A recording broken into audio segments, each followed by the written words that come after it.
All right, wonderful. Good evening, guys. My name is Rhonda Kruziger, and I have the great privilege of being here tonight. I currently serve, and I say currently because it will be ending in a few hours. It's the chair of the General Practice and Trial Law section, and it has been an absolute privilege beyond measure.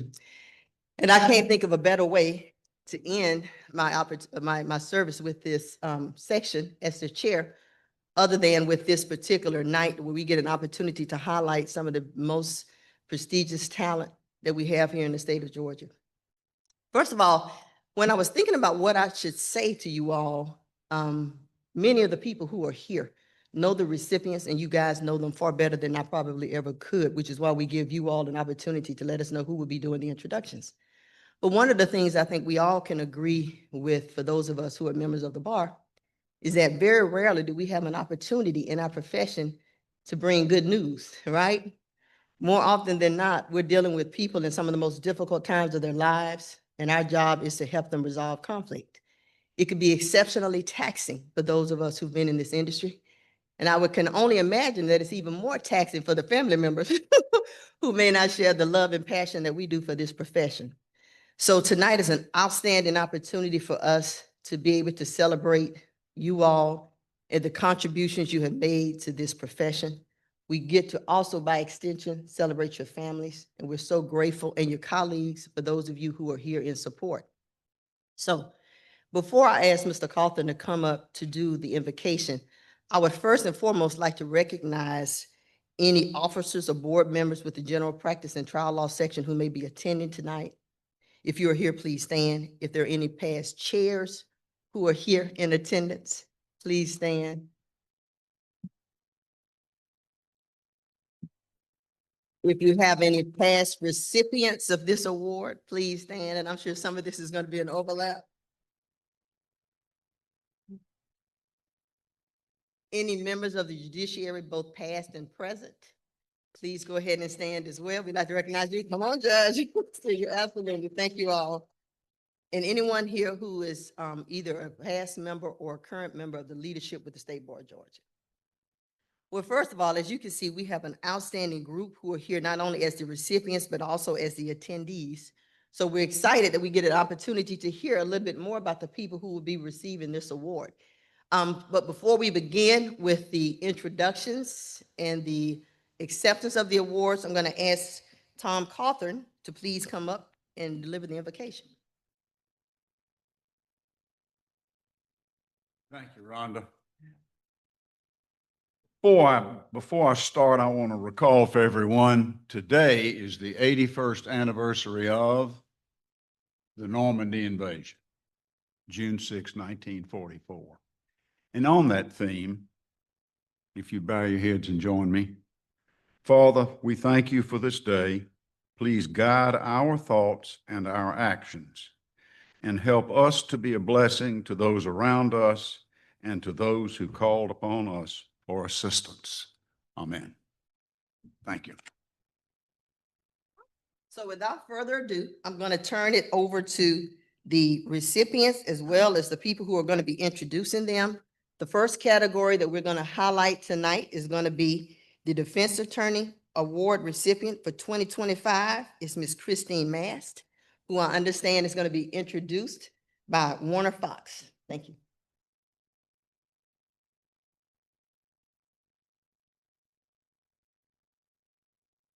Good afternoon. It's my great privilege today and honor to introduce my longtime law partner, Christine Mast. Christine and I have been partners for over 33 years, amazing amount of time. Christine graduated from UNC Law in 1992, clerked for my firm in 91, and joined us in 92. My firm was founded by a lawyer by the name of Paul Hawkins. Some people in this room remember him. Long departed, but Paul was known as a lawyer's lawyer in the state of Georgia. And Christine, through her career, has now become, if Paul Hawkins was here, he'd be shaking his head, yes, she's a lawyer for lawyers. She's been named 5 times, I think, by Best's as Lawyer of the Year in Georgia. She's been a super lawyer for decades. She, at my firm, is a trendsetter, groundbreaker. She was our first female partner, first person to ever be our woman general counsel. She also has been our general counsel for now, 10 years, and managed the firm while we had a lot of growth, a lot of stress on her. But not only is she a wonderful lawyer, she's also an amazing woman. She and her husband, Tim, who's here with her, who's a partner at Troutman Pepper, have raised 3 amazing daughters while they both practice law very vigorously for years. And so, Christine, I can't think of a better person to get this award than you. You're an amazing mother. You're a wonderful lawyer, and you've earned all of our respect and admiration, and we congratulate you. Thank you.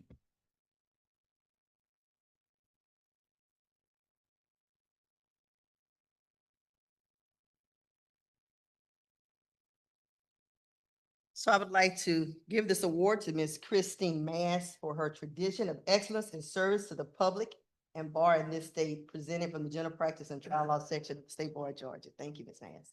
You.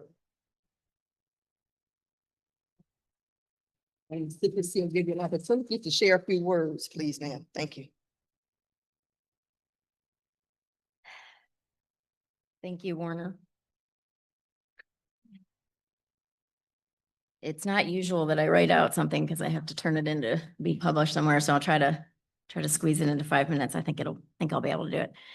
First, I want to thank Tom Cawthorn, who I understand was kind enough to throw my name into this ring. And it was truly a surprise and an honor to know that such a fine gentleman and fine lawyer thought enough of my work to nominate me for this.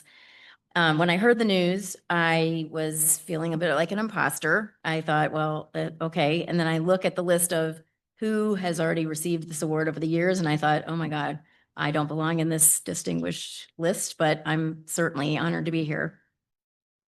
Warner deserves a big thank you for such a lovely introduction. We have known each other since like the dawn of time, and he has shown great restraint. I know that he was trying to figure out how to squeeze in some embarrassing stories, but some of them are too long. So maybe over the cocktails, you can hear about those. There are a few. I have had the great fortune to practice law with Warner and pretty much all of the senior partner folks in our Atlanta office for all the decades since I clerked. This is going to be my 33rd summer going around with them, and they're pretty cool guys. And when they are you find something great, there's really no reason to meddle with it, which is why I have either been smart or stupid enough to stay at this firm for this long, or they've been smart or stupid enough to keep me around for this long. But we've been through a lot of highs and some lows, and we've managed to get through it as friends and partners, and I would not trade them. I will be forever grateful that they took a chance on me. At the time, I was a nerdy, very blunt Midwestern girl, not Southern. And for the mentorship and friendship of really great trial lawyers like Warner, Bill Major, and our departed fellow Tar Heel, Lane Young, who really nurtured me and shaped me into hopefully a halfway decent lawyer. The partners also enabled me to find my niche as what Warner said, a lawyer's lawyer, and I really thank them for that too.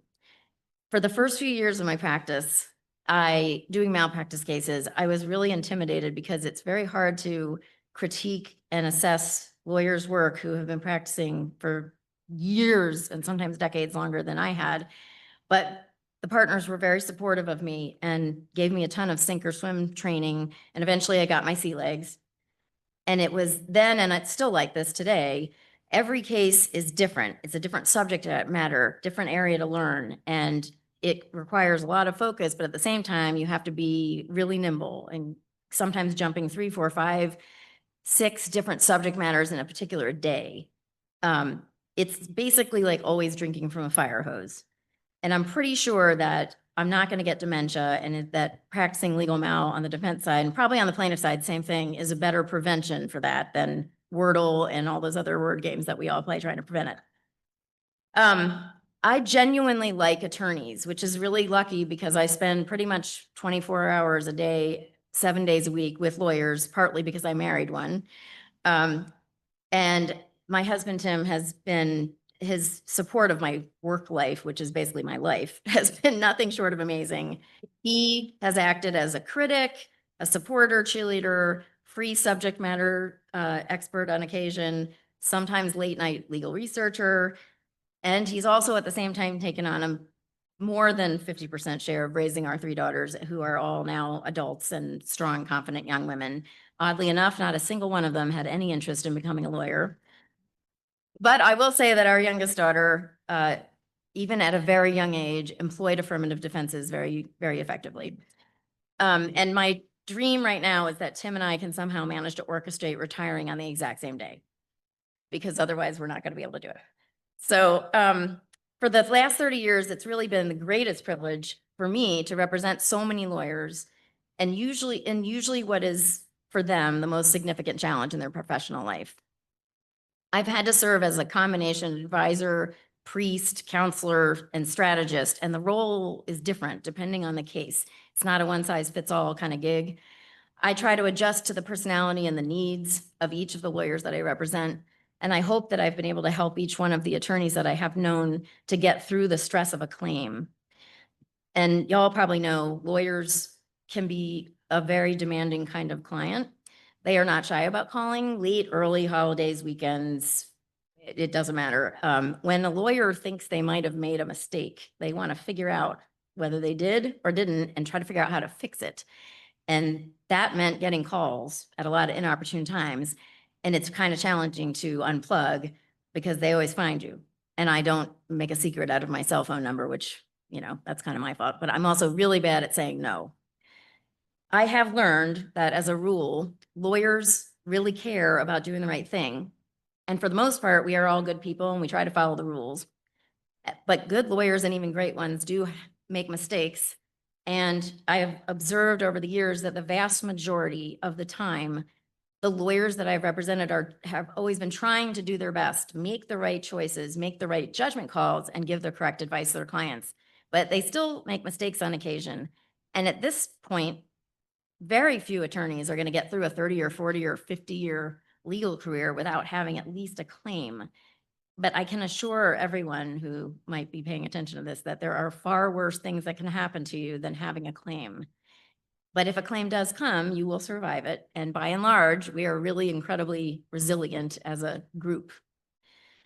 And then lastly, one of the most beneficial things to me as a collateral of representing lawyers is that I've had a great opportunity to participate in numerous ethics and professionalism panels where I get to be on talking and debating with people from the Office of General Counsel and with trial and appellate judges from around the state and really great practicing lawyers. And the right answer to ethical dilemmas is not always easy and obvious, which we probably all remember from the MPRE. Sometimes it's down to 2 and you're not sure which one it is. But that's just debating it with very highly intelligent and highly dedicated people has been amazing. And it's another way that this practice area really keeps me on my toes. And as I look to the future, I hope to continue to teach and help others to problem solve before the claims come and to help them if one does come. And I just want to thank you all so much for bestowing this award today. To be commended by this group for work that I have loved tremendously makes it so much more worthwhile to me. And I do promise to continue to honor this tradition of this award, at least until the day that Tim and I figure out how to retire. Thank you.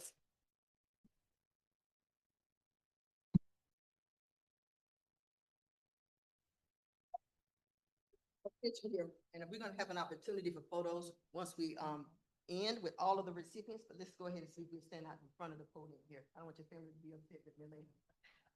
Thank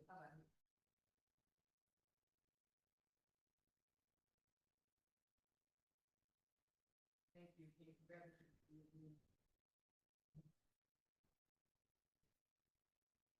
Okay, before we move on to our next category, I would be remiss if I did not take an opportunity to acknowledge Chief Justice Peterson, who came in, and as well as Presiding Judge McFadden. Thank you both for being here.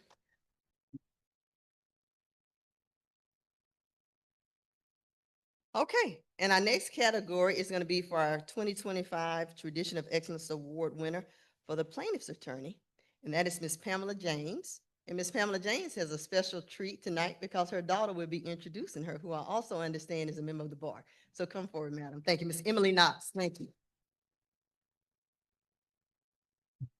I'm trying to. We don't have to interrupt you there. Good afternoon, everyone. My name is Emily Dumar. I'm excited to be here with my father and boss, Ray, and my mother, Pam James Dumar, also John Bell, a close family friend, and my mom's law partner, as I introduce my mom to receive this award. After graduating from Cumberland School of Law, where she met my dad, she earned her LLM from Georgetown in Washington, D.C., and since then has been admitted to practice in all courts, all state and federal courts in Georgia and Florida, as well as the United States Supreme Court. Growing up, I experienced firsthand her dedication to all of her clients and her colleagues. Whether in a single victim personal injury crash in rural Georgia or a large class action brought in response to environmental and health hazards for years, my mother's ethic and desire to serve her clients is undeniable. In addition to successfully practicing as a trial lawyer for over 30 years, she has been extensively involved in the legal community and community service in Georgia. She was appointed by the governor to the Georgia State Ethics Commission, has chaired the board for Georgia Legal Services, served on the Georgia Bar Judicial Evaluation Committee, Committee for the Unauthorized Practice of Law, and most recently, the Business Court Committee. She served as the president of the Augusta Bar Association and also served as a part-time and full-time juvenile court judge in Augusta. She's received awards for excellence in environmental law, numerous pro bono awards from the Georgia Bar, and has also been recognized as a super lawyer and a best lawyer many times. My mom continues to practice law full-time while still serving our Augusta community every day. She's a board member for the Augusta Tomorrow Incorporation, trustee and past chair of the board of the Augusta University Foundation, board member for the Tuttle Newton Home, director of the Creel Harrison Foundation, member and past president of the Augusta Symphony Guild, and member and past chair of the Sacred Heart Cultural Center Board of Directors. This has not been close to an exhaustive list of my mom's professional achievements, as I'm sure you can tell from me having to read all of them. But I will end by saying that she has done all of this and more while serving her family as an equally impressive, supportive, graceful, enthusiastic, and selfless wife and mother. We're so proud to watch her receive this award tonight. Thank you. Please welcome my mom.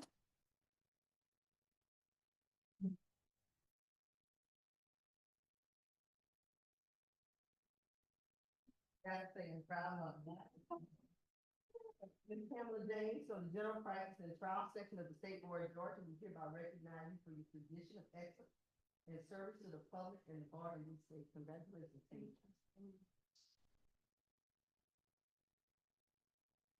Thank you. Thank you.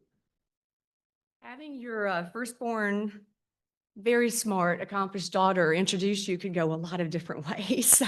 So thank you, Emily, for keeping it clean and being very, very kind to me. So good afternoon to all of you. Congratulations to the other recipients. I am definitely the weak link in this pack of four. So I will try to uphold the plaintiff's bar as best I can in the way that my law partner, John Bell, and certainly my husband and daughter now do. I'm going to start by talking about the importance of trust in the legal community. But first, I want to start by saying how honored, but actually how suspicious I was when I learned that I had gotten this award, because anytime a group of lawyers tells me that I have been excellent, it makes me want to look at the terms and conditions and kind of study what's going on. And I got that from John Bell and Joel Wooten, who I believe nominated me for this award. And we had a 12-year case down in Brunswick, Georgia, an environmental case. Mike Terry's father, one of the smartest people I've ever known, Claude Terry, Dr. Claude Terry, was our big expert and taught me a lot. He brought me up too, Mike.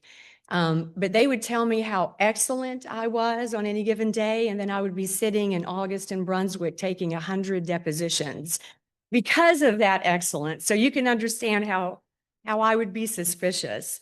But all joking aside, this is a great honor. Practicing in Georgia is a privilege for me still. I'm so proud to answer the question, what do you do for a living, by being able to say, I'm an attorney practicing in Georgia. If I have conducted myself in law or in life in any way that deserves some sort of recognition, it's because I go home after long, long days to sweet husband, Ray Dumar, who's one of the best lawyers I know. He treats his clients so well. He's always prepared. He is such a great mentor for my daughter, Emily, who I'm so proud to have as a member of the profession now. Ray's father, was a lawyer who practiced for how many years? 50, over 50 years. When he was in his 80s and 90s, he said he would pay them to let him come into the office. He loved the practice of law so much. Emmy, my daughter, is a rising star in Augusta. She serves on the Augusta Bar Association. She's on a lot of community boards. She's a newlywed, so I have a new son-in-law, Austin Knox. We have twins, Jack and Allie, who just graduated from the University of Georgia, and over the last 3 weeks, we've moved them to DC and Fort Lauderdale for paying jobs. Yeah. So it's funny because we've raised our children with a lot of the attributes that I think serve us well in our profession. We've always told our children, regardless of the consequences, be truthful. And as parents of twins, and Emily, sometimes that is a biting thing to tell your children. I know we've had truth telling from Orange Beach, Florida, where they were all about to have their photograph taken by the police. You know, instead of saying that it didn't happen, they're calling us up saying, what should I do? Should I tell them I don't want my mug shot taken? We've had truth telling for online shopping, you know, where someone's had a fender bender. So our kids have always been brutally honest, even sometimes when it's hard to take. But it is something that I think Ray and I both have taken into our practice, and hopefully we're mentoring Emmy and other young lawyers for doing things like that. To both of you and to Jack and Allie, thank you for letting me cross-examine you during dinner and never really calling me out on that. And I do love you all for that. Aside from the grace shown by my family over the last 30 years, this honor that I'm receiving today is really a direct result of the attorneys and judges who've been in my circle of practice. I'm going to name names in just a moment. These are the attorneys who taught me to be all in and to bring it, but to bring it with integrity. I learned from these great people that there's more to just building a reputation based on big verdicts and important cases. It's in the small little incremental moments of every single day. Many of you, I watched this Al Pacino Any Given Sunday movie a long time ago, and how many of you remember the Inches monologue? I mean, it's stuck with me forever. He talks about winning being a game of inches, and I think in our law practice every day, we have moments like those inches to build integrity with our staff, with other lawyers, and certainly with the clients that we serve. But what I really want to do today is not really talk about my background, but talk about something I learned from John Marshall. Did any of you know, did any of you remember? Yes, and I mean, one of the most impactful people other than John Bell and Ray in my life. And as president of the Augusta Bar Association, I got to bring in speakers. And I had met John through some board work that I had done. And if any of you have ever had a chance to hear him speak about morality and ethics in law, it's really very, very moving. And I asked John to be our featured speaker. And when he came into the room, we had 300 lawyers. And as he spoke, the room just got very, very quiet. And in his presentation, he suggested to our bar members, to people I had grown up practicing with, he said, practice kindness by forgiving opposing counsel's mistakes instead of exploiting them, by admitting when we're wrong and blaming others for our mistakes. Have lunch, he said, with obstinate attorneys to learn something about them outside of law, and show grace during litigation, even if it is unreciprocated. The room was silent as he spoke of opportunities in our daily law practice to demonstrate kindness and compassion, and he spoke about it in a way that can change the tide of contentious litigation. It can move it in a way that makes it productive and a lot more enjoyable for the parties without feeling like you're giving in. His words really that day changed my mindset. And similarly, I've spent my law life with John Bell and people like Joel Wooten, Mike Terry, I would include on that. And no one loves the practice of law more than these gentlemen lawyers. They like lawyers. They always, and we've had very, very long contentious class action cases. And if you're a class action lawyer, there's no monetization to class action until 20 years down the road and the case is overly ripe for resolution. But these lawyers that I practice with every day, always found something positive to say about opposing counsel. It was a great brief. They did a good job arguing before the court. They worked really hard at the trial. And in the words of Ted Lasso, I would say that John and Joel tend to be curious and never judgmental. And if you ask John or Joel, and I learned this from them, for a courtesy during litigation, even if it weakened our position temporarily, they almost always will say, of course, if you need that, of course. And these are attorneys who do not quit. You cannot outwork them, but they do that with such high integrity and such strong work ethic while still honoring our profession as a profession. And certainly, John, I thank you for that over all these years. You know, being a class action lawyer is a situationship, as I've discussed, where it's very hard to stay positive year after year after year. It's a wild ride. And as I said, I'm going to name names, and the attorneys that I've surfed these tsunami waves with have made all the difference for me. And John and Joel, Jim Butler, Bob Killian, David Hudson, Bill Pinnell, John Manley, Jim Shipley, Mike Terry, Paul Threckle, Robert Jackson, and our former governor, Roy Barnes. These are all people that I've had in my practice during class action who have practiced in exactly the way that I've just described, with such integrity, but also with such kindness. The attorneys that I affectionately call from the dark side, they have influenced me and they have made me a better lawyer.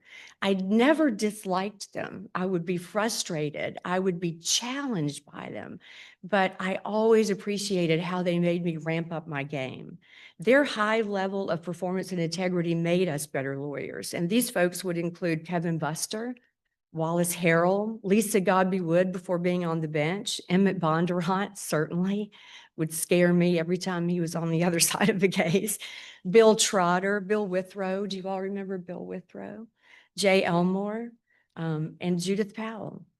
I've had some judges who have taken me under their wing, and we've had cases, and especially when I was a young lawyer, they were so kind and helpful to me. Judge Bowen, Judge Alimo, Judge Overstreet, Judge Fleming, Judge John Flythe, Judge Rick Story, Judge Brian Epps, Judge Jim Graham, Judge Leon Barfield, Judge John Ellington, Ann Barnes, Judge Rosemary Barquette, and even Supreme Court Justice John Paul Stevens, who is a family friend of Ray's family.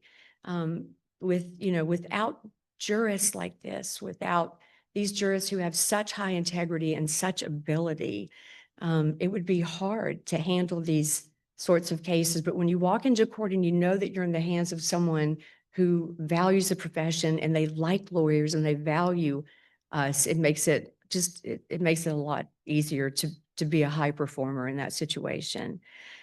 In my experience with these attorneys and judges, we never really tried to win on technicalities. I don't think we've ever really won on a technicality. We have forgiven in our law practice requests for admissions that were long overdue and would have been a game changer. I didn't have to ask my client for that. When that attorney came to me and said, "You've sent me 500 requests for admissions and they were due 60 days ago, and they would change the direction of this big case, and I'm going to get in so much trouble. And what would you say about allowing me to answer them?" We didn't have to confer with anyone. The answer was, of course, yes. It was a mistake. I did not learn from John and Joel and all these great lawyers to try to capitalize off of someone's honest mistake. We've never tried to exploit another attorney's honest mistake in the practice of law in the way in which I've been taught. I learned from the best, and I have somehow parlayed that into an enjoyable career. I mean, I have loved practicing law, and I love lawyers. I don't speak poorly about the practice of law. I speak well about it. I think we're lucky to have it, lucky that it's in our justice system, that we have these rules that we can follow and apply. But the reason that I'm here today, if I have any ability at all compared to these other wonderful, great recipients today, is that I have received and accepted with such gratitude and appreciation the help and the lessons and the balance that these great lawyers and these wonderful judges have taught me. And I will continue to pay that forward to the best of my ability. So thank you. Thank you so much.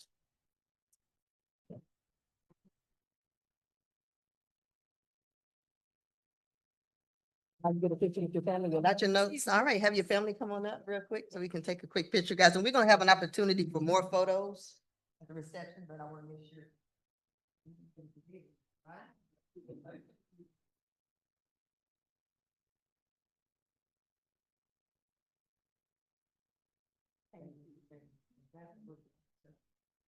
All right, now we're gonna move on to Mr. Ichter, who is the recipient for the General Practice Attorneys Award for 2025, and he is going to be introduced by Daniel Davis. Come on up, Mr. Davis. Thank you.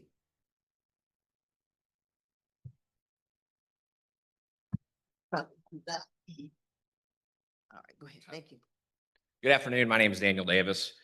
I'm Mr. Ichter's partner with the law firm of Ichter Davis, and I'm honored to be here today with all of you to introduce him as a winner of the Tradition of Excellence Award. I know without reservation or qualification, he truly deserves that honor. He graduated West Georgia College, now West Georgia University, in 1981 as a nationally competitive public policy debater. He then went straight to law school at the University of Georgia, graduated in 1994, and has practiced law continuously and full-time since then. I didn't go into law because I was good at math, but that's 41 years by my count. That's a hell of a long time, and it would plainly be impossible to chronicle all of his accomplishments and his successes, but they include all the things that you would expect from somebody who's practiced that long and similar to all the accomplishments you've heard about everyone else here today. He's been recognized as a super lawyer and one of the best lawyers in America for more than 20 years in a row. He's tried, this is a guess, close to 100 trials, always a rare accomplishment, and increasingly so. He's a former president of the Academy of Court-Appointed Neutrals and was instrumental in the drafting and the passage of Georgia's Uniform Superior Court Rule and the ABA's guidelines for the appointment and use of special masters. He's helped Fulton County validate billions upon billions of development bonds, bringing hundreds of jobs along in the process, and his personal accomplishments match those of his professional life. He's here with his lovely wife, Audrey. He has 3 wonderful daughters, and I believe his first grandchild is on the way. Bill Barwick is here with our firm. Jim Hawkins is here with our firm. He is my mentor, and I have no doubt that I would not have achieved whatever meager success I have without Carrie's involvement. I just want to comment on one reason why I think Carrie's had such an impact on the bar and his community, because it's easy to get lost in the laundry list of accomplishments. And of course, there's many successful attorneys, including many here today, and I think we can all agree they share attributes like being smart and hardworking and perseverant and trying to exercise good judgment. But one thing Carrie also has, in addition to all those qualities, is the irredeemable optimism. He's an optimist, true and true. And those of us who litigate know that we often meet people in terrible situations, sometimes of their own making, sometimes being made worse as we watch of their own making. And unfortunately, it's easy to become pessimistic and cynical about the human condition and the profession. But Carrie genuinely thinks he can help people. He genuinely wants to, and he consistently strives to do so. And because of that, he's here today. And there are hundreds of current and former clients who would say that I think basically that he hung the man. So please join me in recognizing Carrie Ichter as a State's Bar Tradition of Excellence winner.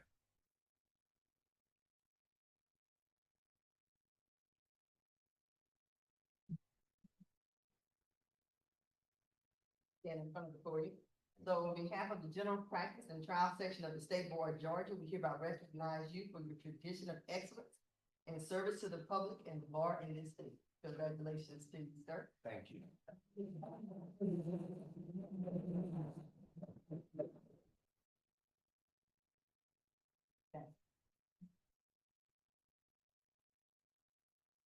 I'm particularly pleased by the fact that they spelled my name right.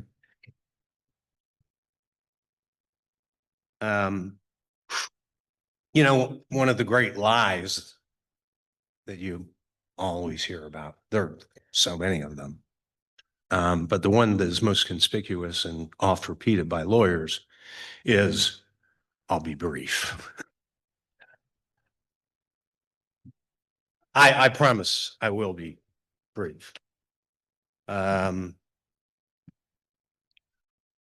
So as I was preparing for this, I put together some notes because as Christine said, we were told that we had to submit something that was going to get published. So you got to write something, right? And so another trial lawyer told me that trial lawyers shouldn't have to prepare notes when they speak. They ought to just be able to present without writing things down. And I explained that I only write down notes when I'm speaking on a subject that I regard as being highly important. And he asked me, how do you know when something is important? To which I said, well, I have notes. So for me, this is not just important. This is what I would call a joyous moment. And it's not something that I say a lot, not a word that I employ a lot. My daughter just got married last week in New York. That was a joyous moment. I got a cold coming back on the plane. That was not a joyous moment. When I first got word that I was receiving this award, I didn't believe it, frankly. It was a shock. I was in court, actually, when I saw it. And I figured I was just being named as a placeholder until they could find somebody else to bring in from the transfer portal. But not so. I was very, very honored to receive that message. This award holds special meaning for me because in 2002, I nominated my friend and mentor, Jerry Blackstock, for the same award. I had the honor of introducing Jerry just like Dan just introduced me at the presentation ceremony. And that introduction gave me a platform to say thank you to Jerry for everything that he had done to help mold me into the lawyer that I would become. So now you know who to blame. I am intensely conscious of those who have previously received this award. They are truly giants of the profession. Mike, Jerry, but there are others. The year that Jerry received his, Griffin Bell received it, as did Justice Robert Benham and Jim Butler. And the other people that I got a list of them all, and I went down that list, and it was truly people I love and admire. So many of these people I have encountered. Frank Love, another one of my mentors from Powell Goldstein. I absolutely loved Frank. My former partner, Mike Bowers, received the award. My dear friend, Gino Brogdon, Jim McDonald, and Andy Scherfius, both awesome lawyers. And we talk about people with kindness and grace and class. Jim McDonald, Andy Scherfius, I mean, these people exemplify that. Don Keenan, Ray Persons, Lawton Stevens, Roy Barnes, Judd Graves, Tom Carlock, Chilton Varner, Norman Fletcher, Ben Weinberg, Ed Garland. I don't know that I deserve to be on that list, frankly, but I'll sure as hell take it. I did note, and I like this, in the little booklet, I was particularly pleased that, again, they spelled my name right. And that was really good because generally speaking, 2 times in a row, that's a batting average that you don't typically see. But as I was reviewing the list of past recipients, I noticed that women were sadly underrepresented on the list. And so I was very pleased to see that the other recipients were women. And I think that's a fantastic step in the right direction. And was very pleased to see that. I also noted that that the award was described in the booklet as the Tradition of Excellence Award, which is the most prestigious honor a lawyer and judge can receive. For me, this award is a sign, a very happy sign, that tenacity fueled by unbridled anxiety and endless insecurity, combined with a dash of Irish Catholic work ethic, can land you in places other than prison. A very happy sign. Today, I want to take a moment to offer recognition and thanks to those other people who've been responsible for the way I turned out, because I have had, as I said, an opportunity to work with some of the giants of the profession during my days at Powell Goldstein. When I first got out of law school, worked with Jim Hawkins over there, who's now with my firm.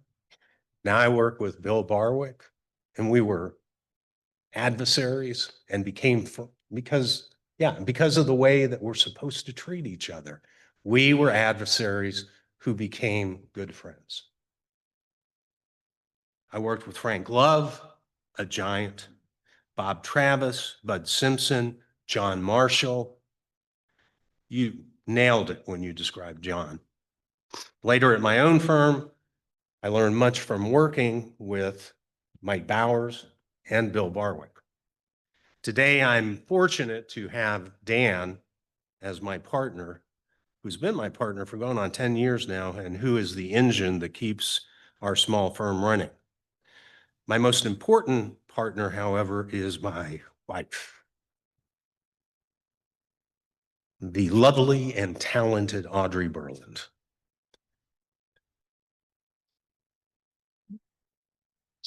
She is one of the most diligent, hardworking, to the point of being subject to civil commitment, smartest, wisest lawyers I know. She is my sounding board for some of my great ideas and the place where my bad ideas go to thankfully die. She has been also moderately successful in her biggest challenge, which is keeping me humble. To my friends, Jim and Mary Lou Hawkins, thank you so much for being here. Zach Grant, who I debated against in college, and we remained friends, which means he used to beat me on a regular basis. My brother, Bob, who is sitting over there. Bob, if you run ICTR as a search term on Google, the first thing that will come up is Bob and his artwork. I don't know how he got in front of me on Google. I've been trying to figure that out for years, but he is. And if you ever come over to our office, and I invite you to come over to our office, we're over by the Battery. It is full of nothing but Bob's artwork. And what is the other firm that has so much of your artwork? Joanne Jones firm? Oh, never. And this was your big opportunity, Bob. Anyway, so a marketing moment lost. To all of you, I want to say thank you for being here so much. To our friends who are on Zoom, thank you for tuning in. To my daughter, Chloe and Blair, who I hope are watching. Thank you for the love and support over the years. And this is a great honor, and I very much appreciate it. Thank you.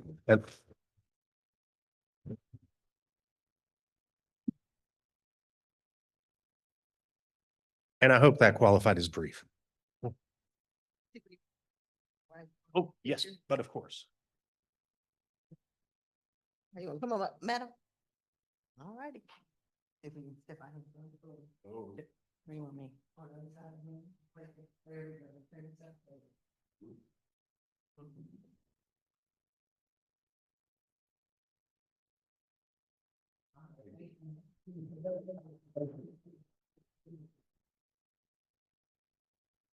All right, and we come to our final category is for the judicial recipient this year. It is Judge Jane Manning, and she is going to be introduced this afternoon by Mr. Tom Cawthorn. I think her award is here. Make sure we have it. And we do. All righty. Thank you, Mr. Cawthorn. Thank you. Well, it is my privilege and pleasure to introduce Judge Jane Manning. I recommend to you experienced lawyers, and I'm talking about those of you who've been practicing law 35, 45, 50 years, to serve as special masters. You get a chance to watch the judge, to sit and observe what they do. I've had the privilege of serving as a special master to Judge Manning recently in a case, John Barnes versus the Monsanto Chemical Company. Little case involving about 50 lawyers defending Monsanto and about 25 or 30 representing Mr. Barnes. And I watched Judge Manning stay level and even. I saw that she did not tend to react, although she was given lots of opportunities to do so. And tried that case, and they got a result, and it's now in the hands of the appellate courts, or will soon be, so I won't make any substantive comments about the merits of the case, because I just won't do that. So Judge Manning is one of those rare judges. She pays attention to what her role is. She pays attention to the law, and she's a serious student of the law. She's on the faculty at the University of Nevada, Reno at the National Judicial College. She has written any number of publications. I invite you to go to her internet site and look at the articles that she's written on evidence and trial practice and motions in limine, many of which are instructional on a daily basis in what she does as a state court judge. The reason I guess I got so much pleasure watching her in the Barnes versus Monsanto case is that for 6 years I served as a state court judge in Cobb County prior to going to the Superior Court. And so I have some notion of what it's like, although I'll have to admit I never had to deal with a case that had 50 lawyers on one side and 25 on the other, let alone the scope of the dispute. Judge Manning is married. John is with her. Welcome. They have 6 children and 7 grandchildren. Judge Manning and John have spent a lot of time rearing a family and living up to what they espouse to be their beliefs and what they live to be their beliefs. A moderate, effective, hardworking judge. She's been active in women's causes in Cobb County for the last 40 years, founder of several organizations and a leader of others. It is my enormous privilege to introduce to you Jane Manning, and I think that she is a marvelous recipient of the General Practice and Trial Section Tradition of Excellence Award for trial judges. Come on up, Judge.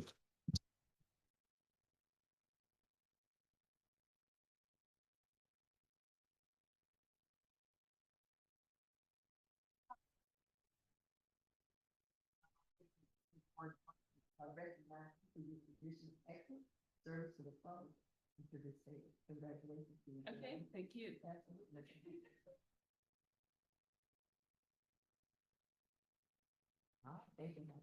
Hold this, or you want me to leave it here?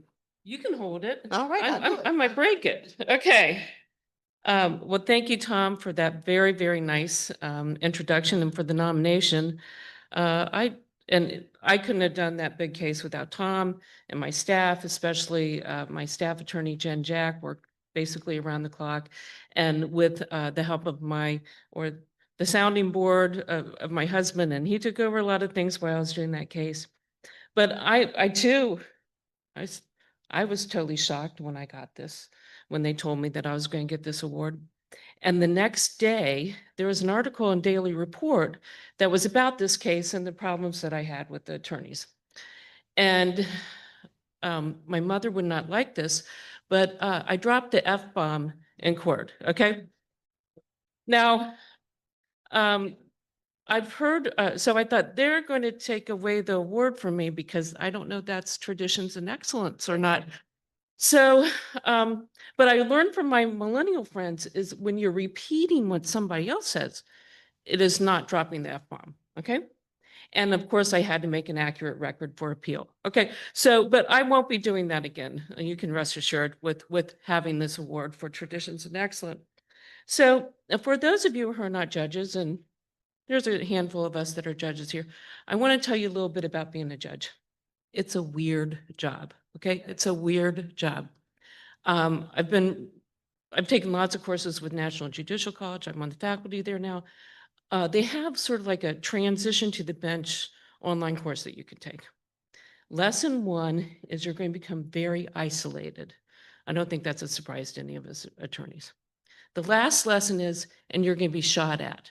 Okay, so with those bookends, that's where you are as a judge. And as a state court judge, I do misdemeanor criminal case. You learn a lot about society that you don't really want to know about. Alcoholism, drug abuse, homelessness, mental illness, poverty, just plain meanness. And people lie to you every day. Okay, so that's on the criminal end. And then on the civil end, when you do a lot of personal injury cases, it just makes you paranoid. Okay, it does. Like every time I pull up to a stoplight, because I've handled so many rear end collision cases, I look in the rearview mirror and I brace for impact. Okay, so, and then there's the cases that I call the fickle finger of fate cases. Like a woman's driving down I-75 and a tree branch this big around shoots through her windshield, lands on her wrist, and she has a compression injury and she will be in pain for the rest of your life, or rest of her life. Then there's trees that fall on people on a regular basis. I didn't know that either. And then, of course, I even had a case where a building fell on someone. So it makes you a little paranoid. But then there are the medical malpractice cases. We've already talked a little bit about them. State court judges live for medical malpractice cases because the attorneys are so good. They're the type of attorneys that it's an honor to be in the same room with them. And after you've had an 8-day medical malpractice case, it's sort of like you went to medical school on like a little tiny part, okay? So I try to use my newfound knowledge in medicine to help my family and friends. So like, for example, if you have hip surgery, make sure they send you home with blood thinner. Okay, that's one thing. It's bad if they don't. There's another thing that I learned, that don't have a NICU nurse warm up a diaper in the microwave to put on the heel of a preemie to get the blood to the surface so they can prick the heel and do a bilirubin test. Don't do that. So it makes you a little paranoid, you know, especially, we actually have 8 grandchildren. So when our daughters and daughter-in-laws are going through all this stuff, I'm like, oh, I know too much. Okay, so, but sometimes the advice, my newfound medical advice is not well received. Like our daughter-in-law, she likes to go to a chiropractor. And after 2 chiropractic malpractice cases within a year, I told her, I said, whatever you do, don't let him touch your neck. And she said, why else would you go to the chiropractor? Like, that's fair enough. And then my daughter called me one time and her toddler daughter had a high fever and she's asking me what to do. So I said, whatever you do, don't put the baby in a tepid bath. And she's like, why? Well, I couldn't remember why. And she's like, well, what am I supposed to do instead? And I couldn't remember what to do instead. I said, all I know is don't put the baby in a tepid bath. And she said, is that from one of your cases? I was like, yeah. And she said, what happened to the baby? And I said, you don't want to know. So then I had the time when my daughter had minor surgery after a miscarriage. And she calls me up and it was not a good time for her. I was like, honey, she lives in Kentucky. I was like, honey, I wish I could be there with you. I want to just take care of you and do everything for you. But I'm in the middle of the most interesting medical malpractice case. The guy had abdominal surgery and died of flesh-eating bacteria. She goes, Mom! So that's one of those times when you wish you could just rewind the last 20 seconds of your life, okay? So being a judge is weird, but it's an awesome, awesome job. So enough about me. And this is sort of a theme that's been repeated this time at the State Bar. The vast majority, in my opinion, of judges are smart, hardworking, and try to get things right. And I don't think that I'm the most deserving recipient of this, just even for the judges that are in this room, much less that are in this building during this week. But I do accept it on behalf of them. So thank you so much. Okay.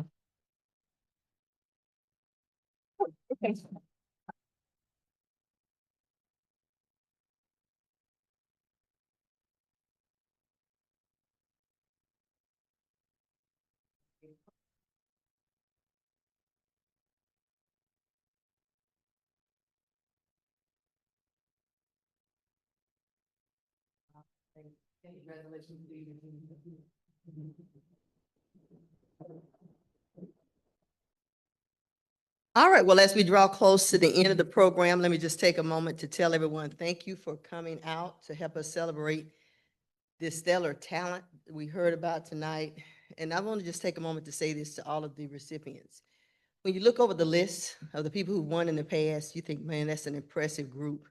But then you come out and you hear yet another year of just people who are serving tirelessly their communities, other lawyers, and you guys exemplify not only traditions of excellence, but you really exemplify what we learned when we first joined this noble profession, the lawyer's creed about civility to other lawyers, serving other people. And I just hear a lot of selflessness in your service. I hear excellence with guarding your talent. And we are thrilled beyond measure to be able to honor you tonight as part of the general practice and trial section. So thank you all for being a part of it, and thank all of the members of the family and colleagues who came out to celebrate them.